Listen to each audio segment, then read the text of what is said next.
Welcome back to Wash Talk, everyone, the Car Wash Podcast. I'm your host, Rich DiPaolo, and joining me today we have Dave Haupt, partner and tax expert at Red Rock Tax and Consulting Group. Dave, that firm now has 21 employees and growing. Am I not mistaken these days?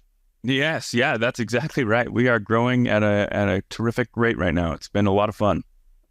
Well, that's fantastic. And I wanted to get you on the program today, Dave, to talk about a topic that, it often comes up in this industry that we're in. Car washing has a lot of family-owned businesses and people looking to make a succession plan for the next generation, or maybe hand it off to a new owner. So that's a topic I wanted to get you on the program to discuss here today is succession planning for car wash owners and operators out there. So can you lead us off with answer to this question? What is the most important elements of a strong succession plan, and how could business owners such as car wash operators ensure that they're well prepared?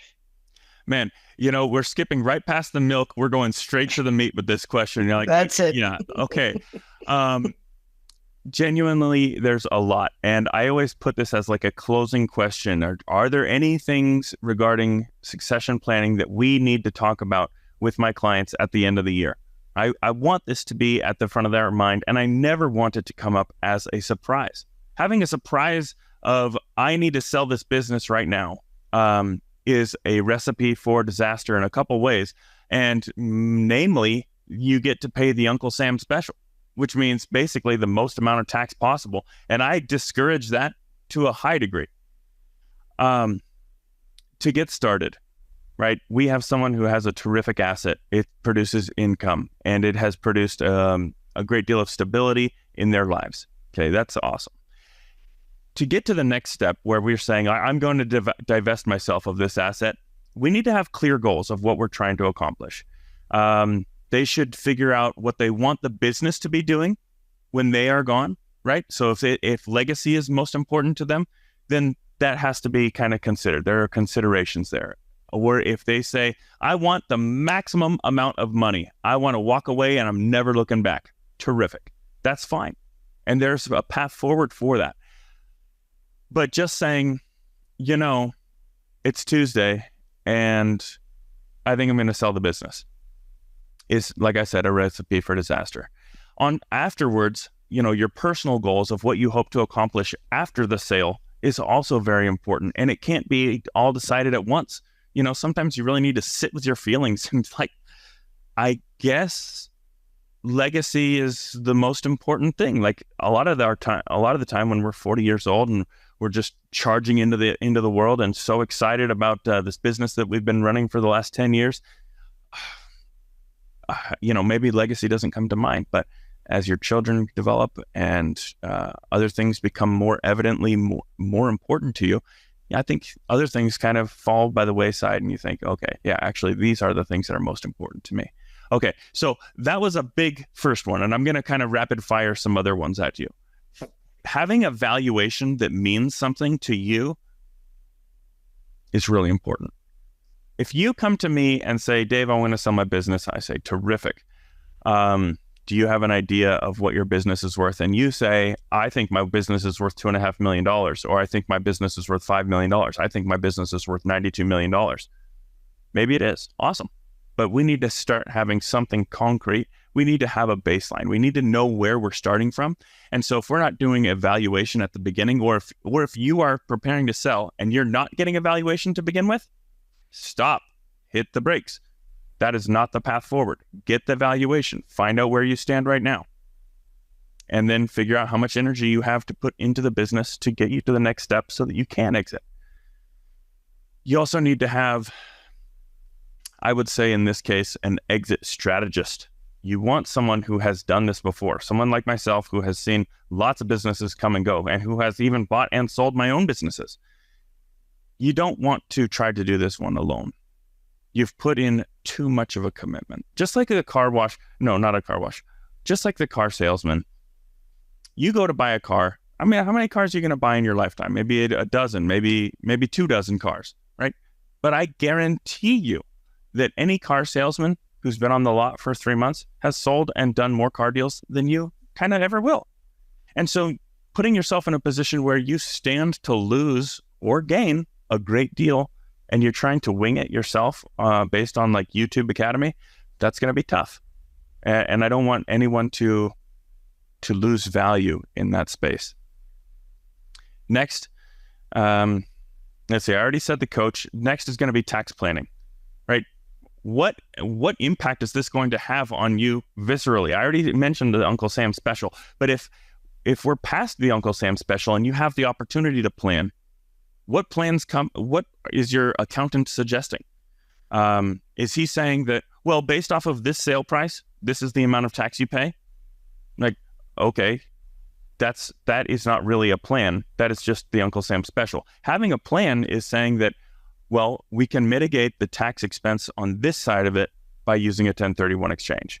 Or if this offer is more enticing to you, we could use the ESOP deal and go that direction and really avoid capital gains altogether. So you need to know where you're starting from, right? This is past the exit assessment. Now we're talking about this is how much money could come in, and this is this is what the take-home number is.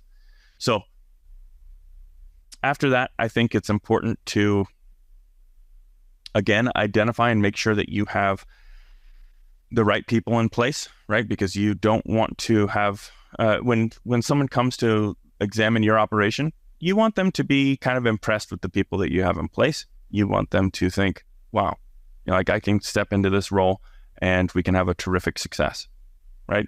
If your operation is falling apart, it's going to be a tough sale. Having someone from a program called Exit Factor, if you've ever heard of Exit Factor, I'd be happy to give you more information about that. But talking to someone from Exit Factor who is an exit strategist and has executed on this many, many times is going to be very helpful and educate you on those deals and all the things that can be done. Then two more things. One is going to be legal-wise.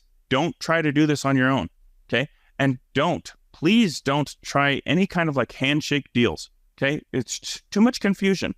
Even an hour later, we shook hands on something and I say, great, I'm so glad we agreed on 110. And you say, 110? What are you talking about?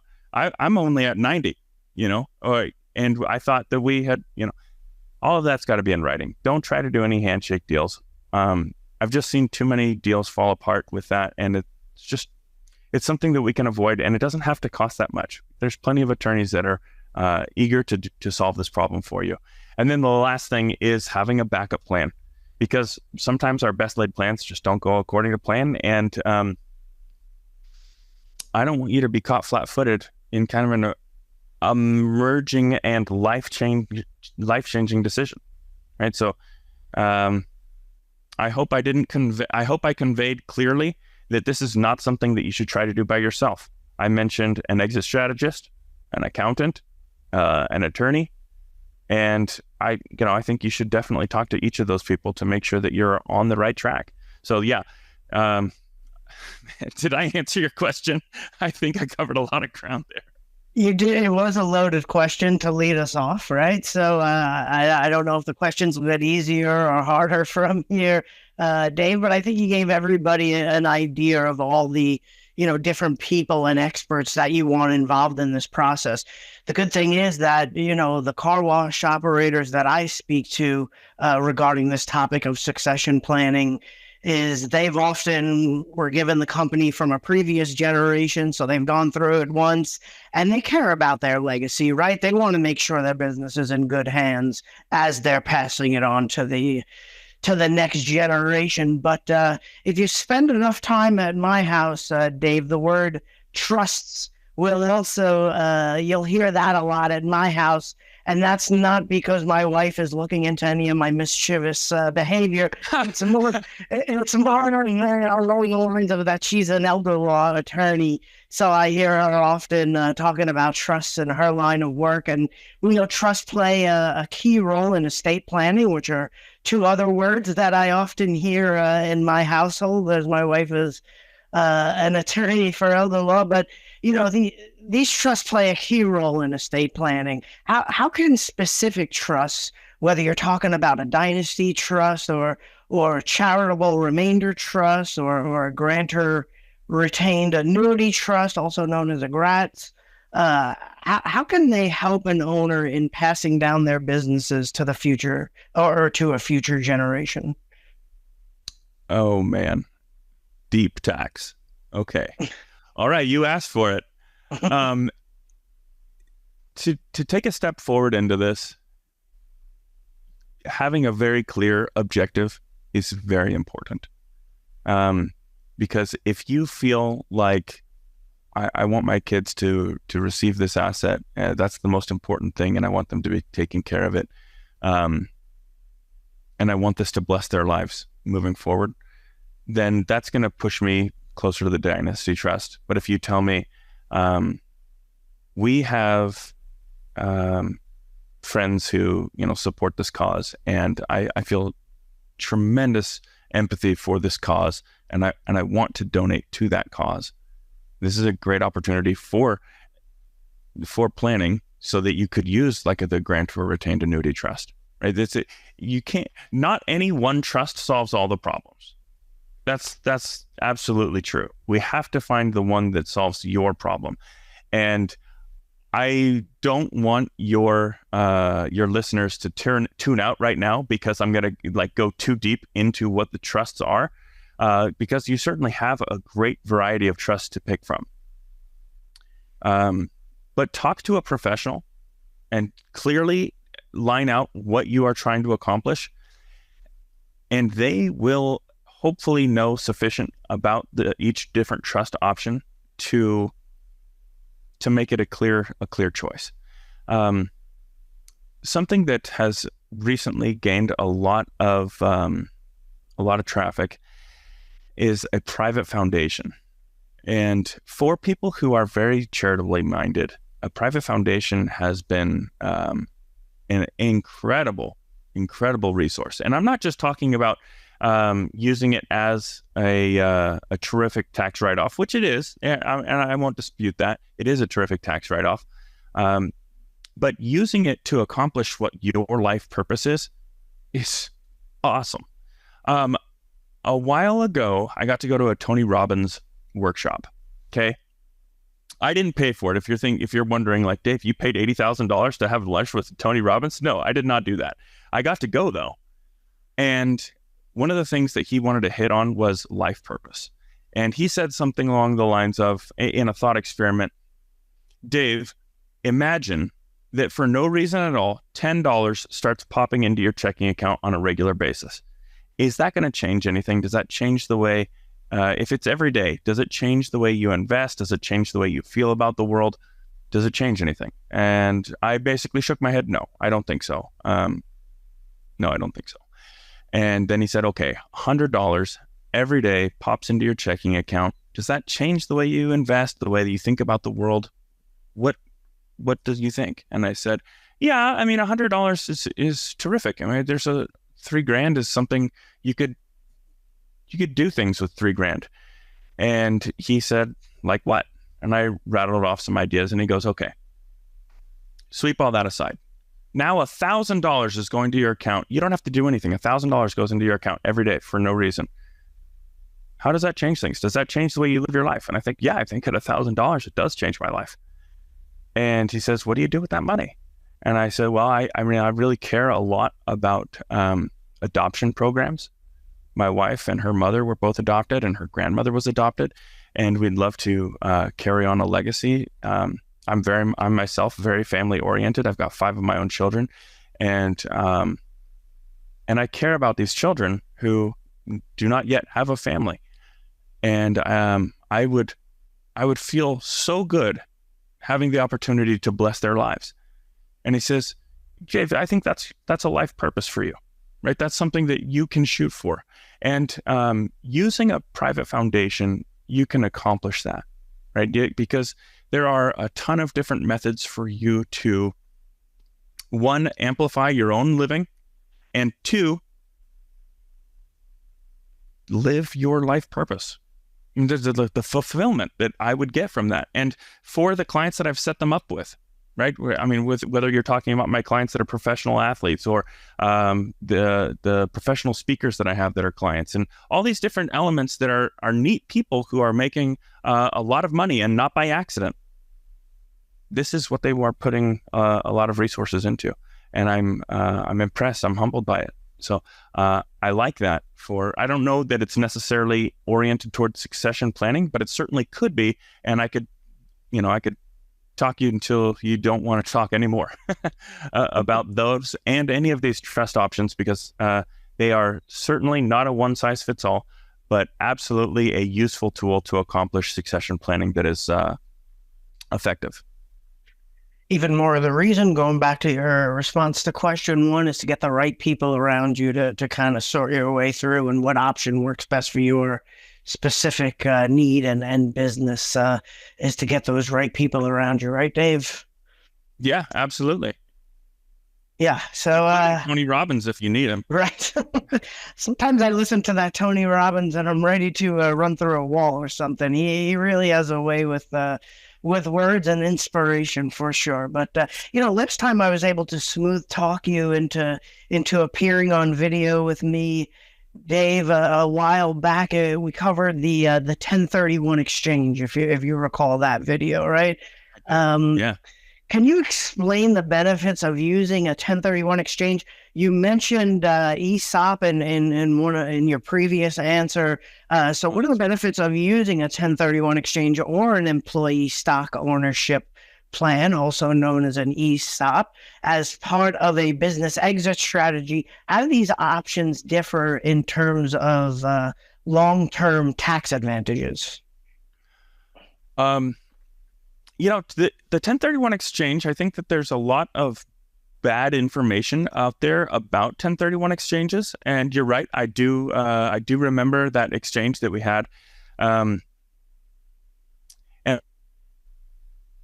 learned more about 1031 exchanges since that exchange. I've been a part of a bunch of them, and specifically in the car wash industry. I think in 2022 and 2023, I've never done more 1031 exchanges in my life. And helping out a bunch of car wash people has been a blessing in my life and in their life. So 1031 exchange, okay, bare bones, is a way for us to defer the tax that we would pay on the sale of an income producing asset. Okay. We are deferring it by investing into a new asset.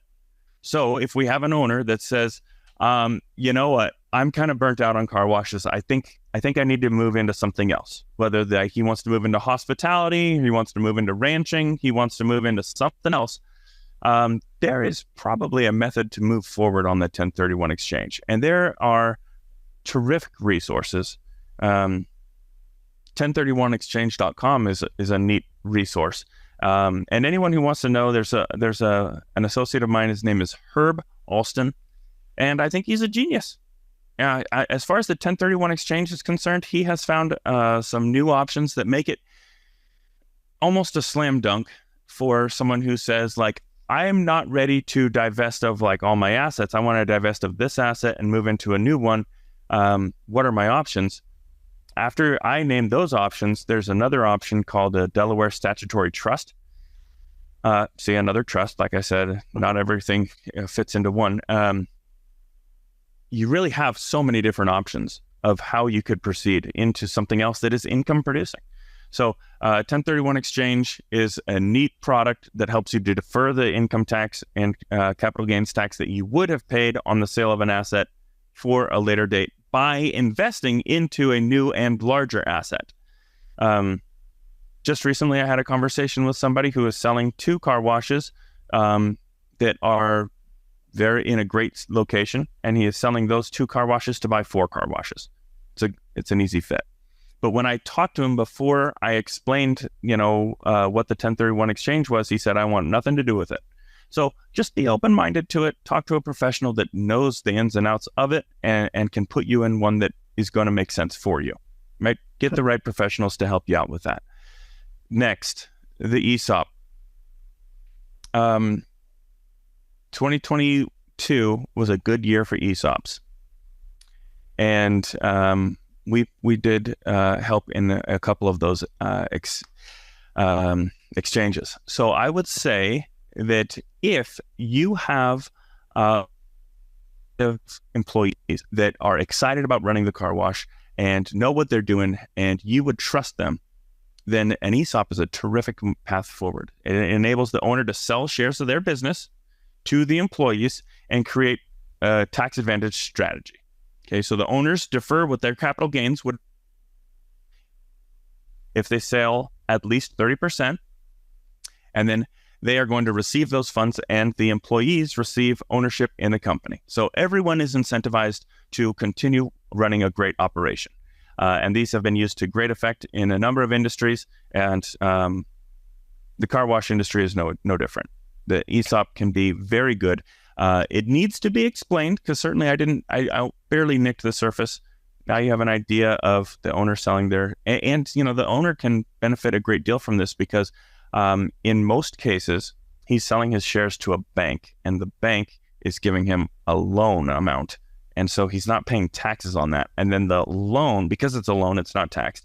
And then the loan is being paid off by the business, right? So it's, in a lot of ways, pretty terrific stuff. Not to be done by yourself. I think a professional is going to help you out with this, because you have a lot of moving parts. But really fun. I mean, especially if you've already got this operation running by itself, right? If it takes very little input from you as the owner, then an ESOP is a great way forward. If you have a good team that you care about, and that they care about the business, then it's a good fit. All right, sounds good. Sounds like there's a lot of moving parts with the 1031 exchange, the ESOP. Also, I heard you mention yet another trust to consider. So might have to either rope you or an attorney into maybe an article on explaining some of these trusts, and we could make the headline "Trusts Issues" or something like that for a future for a future issue or something. But as I mentioned, maybe some of these owners and operators, especially these this last decade, Dave. I know you've been around car wash operators these last few years. And maybe you've heard or maybe even seen some of these transactions taking place in the car wash industry. Many operators looking towards that exit strategy as some of these trends play out. But if I'm an operator and I'm looking towards an exit strategy, what can I do today before passing on the business to an heir or selling it to a potential buyer to ensure that I'm increasing the value of this business and making it attractive to a potential buyer or heir? What are some key strategies that I should start focusing on now as I'm starting to prepare for that exit plan? I'm glad you asked that, because I think that beginning with the end in mind is a super beneficial mindset. Any new owner is going to be looking at those financials, right? If you have a messy financial picture, if you've got a bunch of intercompany loans, if you have tax returns that don't match your financials, if you have an accountant who you only talk to once a year and basically just takes your P&L and then hands you a tax return, then you are really doing yourself a disservice. You've got to have someone who can act as an advisor, a strategist, someone who understands what we are trying to accomplish. Something that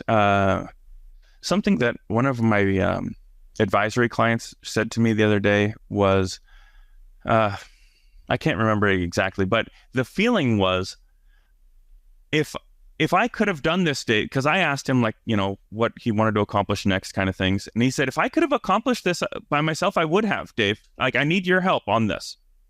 And the people in the car wash industry are excited to be there in a lot of the times. They are excited to deliver a terrific service. And they want our clients to come back all the time. They want everyone to be happy, right? Because that means that we get to charge them and everyone is going to do better. That's what we want. Okay. And a lot of our car wash owners know how to do that, but they don't know how to strengthen their financial picture.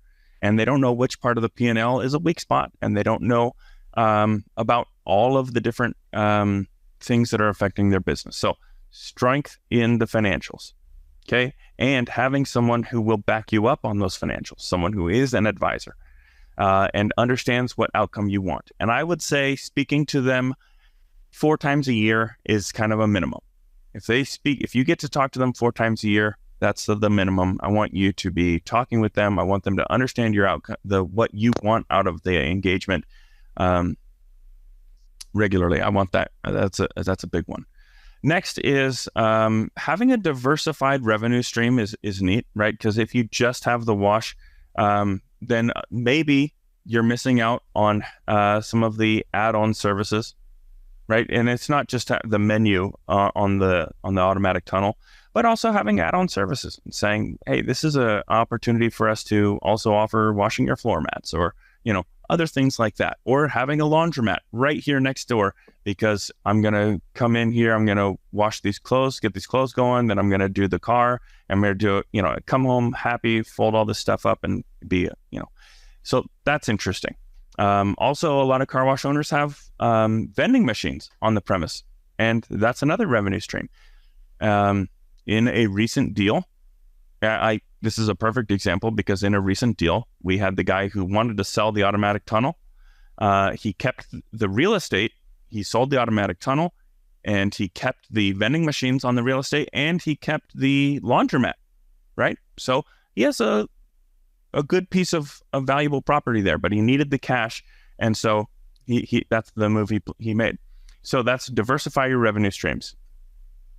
Having a great management team is another piece. Like if you walked away, if Rick DiPaolo was no longer in this organization, what would happen to our magazine? What would happen?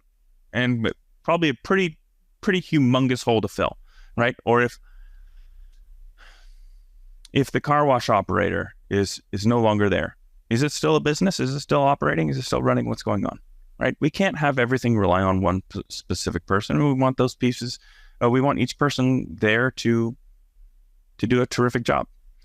I already mentioned the financials, but you want efficiency in there, right? Because a lot of times, because we are stuck in the operations, we're not taking, we're stuck in the actual wash. We're not taking a critical look at what it takes to run our business. And it wasn't very long ago that I said to an owner, why are you at 11.5% for your soap? You are way over. I mean, the industry benchmark is half that. What are you doing? And he goes, well, I only want to use the best soap.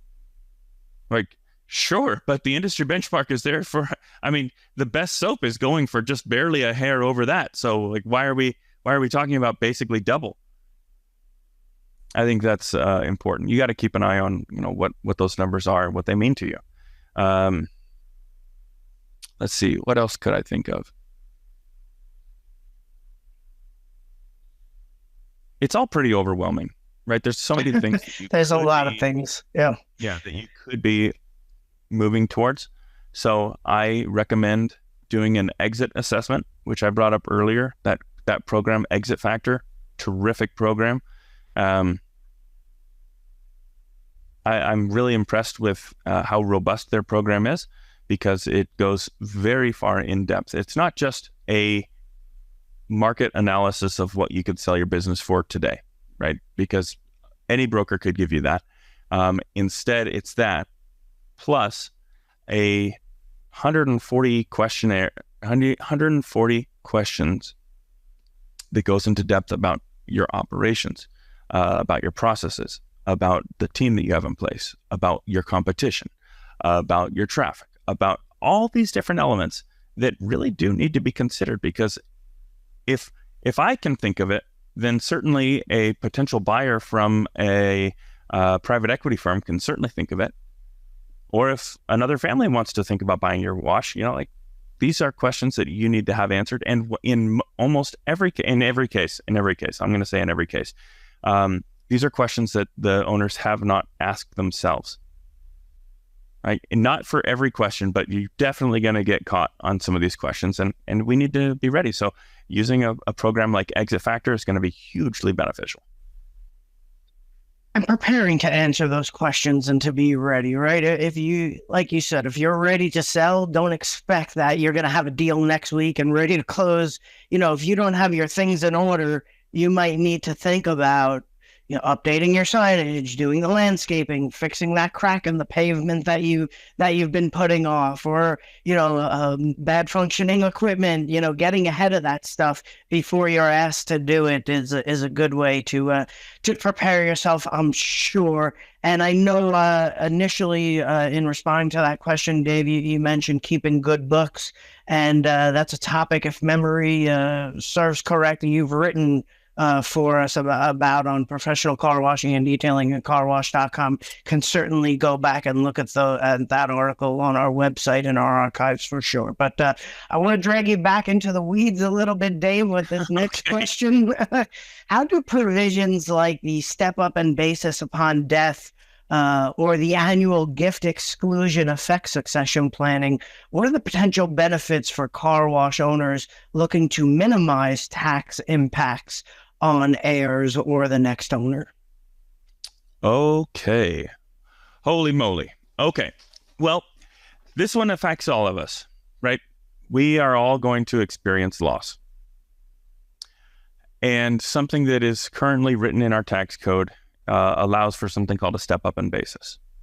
If, for example, my father buys an income producing asset and he buys it for, let's call it $100,000, and 3 decades have gone by, and it's now worth, let's call it $5 million.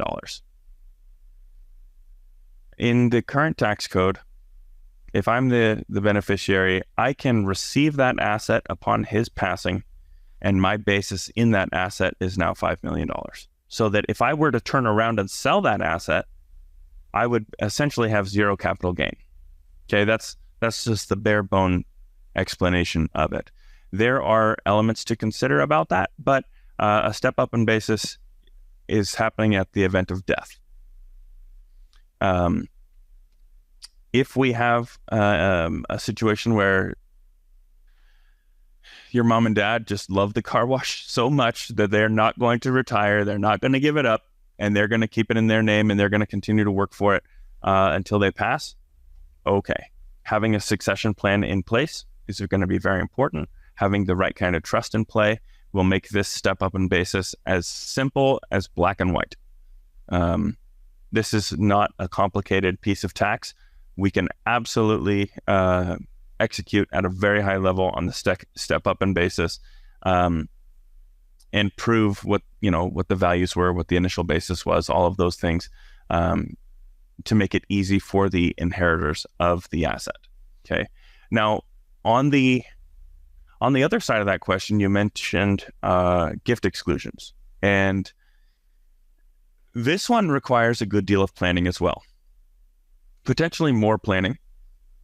And you may know that we can give up to $17,000 per year of our own assets to someone else in a year. Okay. It's not earned income; it's a gift. And if you go over that $17,000, then you're supposed to write a gift tax return. Okay, and not a lot of accountants do that. So hopefully you're not going to be in a situation where you have to do that. But if you do, then make sure you're talking to one that knows what they're doing. Next is the lifetime exclusion, is $12,920,000. Okay. Meaning that in my lifetime, I may give up to that amount, $12,920,000. I can give that away without having to file any kind of gift tax return. On a regular basis, if you have a good tax plan, and part of your tax plan is to give away part of the business, part of your ownership to the business to your inheritors. Let's say you have 2 sons who both want to run the car wash. Terrific. So you give it on an annual basis. Here's 17 grand of ownership to you. Here's 17 grand of ownership to you. And it takes us 7 or 8 years to do it. Terrific. So what? So what? It doesn't matter. I mean, you can, if you have 7 sons, okay, let's say you have 7 people who want to run this car wash, you can gift $17K to each one of them. It's not like you personally only have $17K to give. It's per individual that you're giving it to. And if you co-own it between you and your spouse, then you can give 17K and I can give 17K. Well, that's weird. I don't mean that you and I are married. If it were you and your wife, then you could give 17K and your wife could give 17K, okay, to each of those 7 recipients, right? So that is another way that you could give away ownership of the car wash. I wouldn't say that that is a total tax plan. I would say that it should be an element. It can be an element of your tax plan. You definitely want to make sure that you have evaluated your options. So talk to a professional before you start giving away ownership of your company, because there are, I don't want you to get caught up in something that you're like, well, I don't understand how this could have happened. So talk to a professional. It's an important part of it. Sounds good. And when that day comes where you're handing out 17,000 and 12 million as gifts, Dave, just know I'm here to accept those gifts when you're ready. So no, that's very sweet of you. Thank you. Thank you for that. Yes, I do what I can around here. That's for sure. But my final question for you, Dave, and I think it's just really just a summary of what we've talked about today. You've offered so much great advice on what to do. So what are some common mistakes that you notice business owners make when passing on a business? So, my first one is lack of planning, right? I've mentioned planning many times already. Please don't let any of this be a surprise to you. Don't. Get a plan. Even if you've only just bought the business, have a plan that says, okay, well, in 5 years, I'd like to be at this level. I've talked to my guy. This is where we're going to be.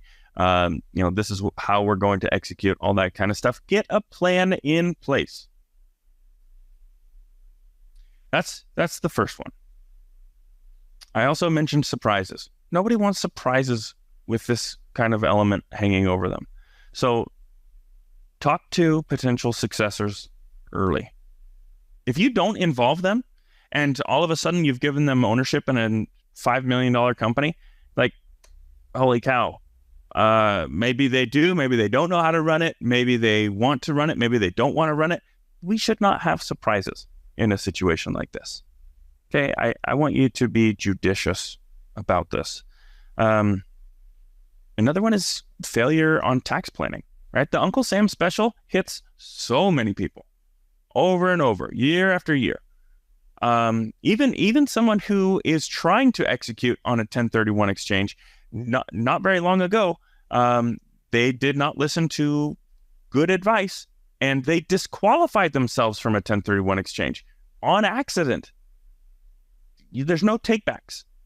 So having someone on your side that can help you navigate that situation and remind you, this check cannot come to you. You cannot deposit this check. Things like that. We have to be well aware of those things. We don't want surprises. You've been told this your whole life, but don't put all your eggs in one basket. Okay, if this is your only income stream, then diversifying is a smart play. You don't want to be in a situation where if anything were to happen to you, or I should say to your investment, that you're sunk. Already so many of us are very cautious about the economic outlook of what 2025 might look like. So I would say having some kind of diversified wealth plan is important. And having a wealth planner or having a financial advisor that understands your objectives, really important. I've worked with a couple who I would say are special financial advisors that are not operating based on the commission, but operating based on like how they can help you. I want to help Rick. This is important to me. His outcome is the same as my outcome. Our fortunes are tied. That's really important. And then two more. One is ignoring what your family dynamic is. Like if you've got kids that are already fighting and you try to leave it to the kids without establishing a plan, it is such a disaster. I mean, I think I'm on year 5 of a lawsuit. I'm seeing year 5 of a lawsuit. This guy who had a tremendous fortune in San Francisco that was worth a real estate empire worth well over $1 billion. And because of all the infighting, and because of bad timing and poor management, it is basically 30% of that now. Because of the kids all fighting and all hating each other and not coming to a compromise. Like, you cannot ignore your family dynamic. Don't leave it to your heirs to kind of sort out what's going to happen. And then the last thing is a huge mistake, and that's trying to do it alone.